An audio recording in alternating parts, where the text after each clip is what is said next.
Assalamualaikum warahmatullahi wabarakatuh. Hai, perkenalkan nama saya Anissa Amelia. Saya mahasiswi dari Stikes Widya Dharma Husada Tangerang, jurusan S1 Keperawatan. Di sini saya akan menjelaskan bagaimana cara terjadinya osteoporosis dan diagnosa apa saja yang dapat diambil dalam kasus osteoporosis itu. Sebelumnya, ada yang tahu apakah osteoporosis itu? Ya, osteoporosis adalah di mana ketika tulang kita menjadi rapuh dan lemah karena masa penurunan tulang. Untuk lebih lanjut, mari kita simak video berikutnya. Nah, di sini ada normal. Kenapa dimaksud normal? Karena pada umumnya manusia itu dalam keadaan masa tulang yang normal. Namun, karena adanya faktor genetik, faktor gaya hidup yang buruk, dan banyak mengkonsumsi alkohol, itu dapat berpengaruh pada masa tulang. Nah, selanjutnya ada penurunan produksi hormon. Kenapa penurunan produksi hormon? Karena penurunan produksi hormon ini banyak terjadi pada masa wanita menopause. Kenapa? Karena pada saat wanita menopause, produksi hormon estrogen pada wanita itu menurun. Sedangkan fungsi estrogen itu menekan resorpsi tulang sehingga menghambat kerapuhan tulang itu sendiri. Nah, di sini ada penurunan massa tulang. Penurunan massa tulang bisa disebut dengan faktor usia. Kenapa? Karena pada umumnya puncak massa tulang itu adalah 30 tahun.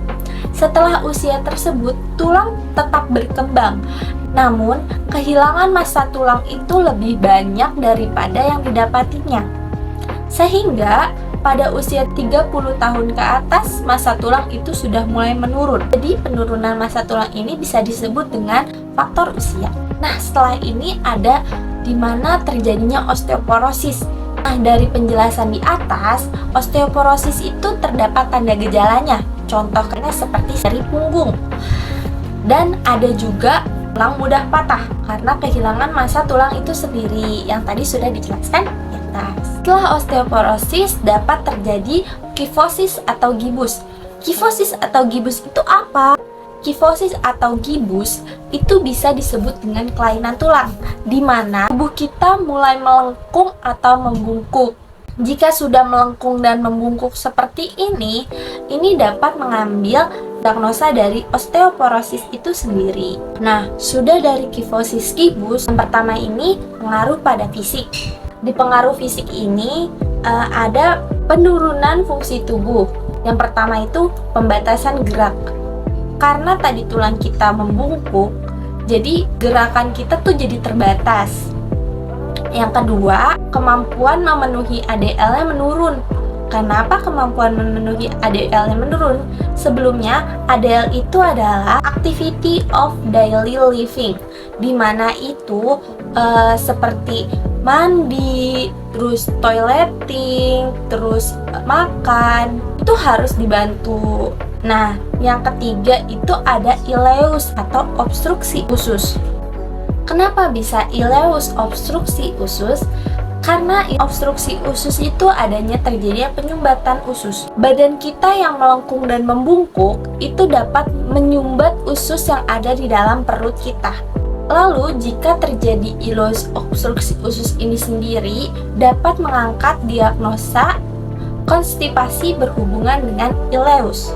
Lalu masih dalam pengaruh fisik. Sini ada keterbatasan gerak. Sudah jelas tadi badan melengkung dan membungkuk dapat menghambat gerakan kita.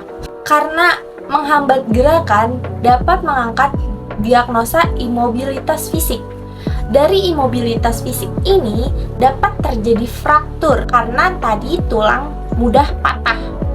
Dan dapat mengangkat resiko cedera berhubungan dengan imobilitas.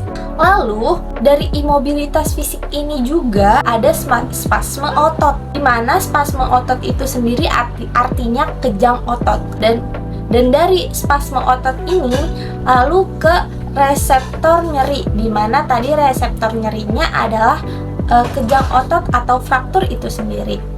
Lalu, jika sudah seperti ini, kita dapat mengangkat diagnosa nyeri akut berhubungan dengan fraktur. Nah, selain pengaruh pada fisik, osteoporosis juga berpengaruh pada psikososial. Nah, di sini jika sudah terjadi kifosis gibus atau osteoporosis itu sendiri, adapun manusia yang konsep dirinya menjadi menurun, lalu akhirnya dia isolasi sosial karena mungkin dia malu karena kondisi fisiknya tersebut. Ada juga infective coping individu.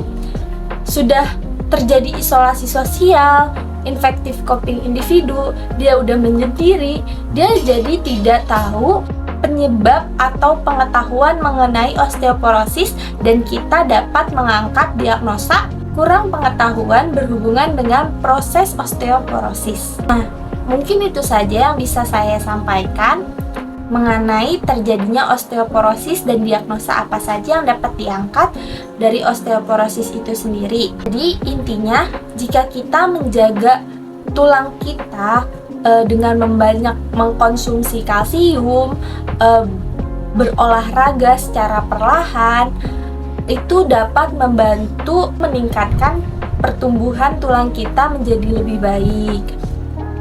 Mungkin cukup sekian penjelasan mengenai terjadinya osteoporosis dan diagnosa apa saja yang dapat diambil. Mohon maaf jika ada salah-salah kata, karena saya pun masih belajar.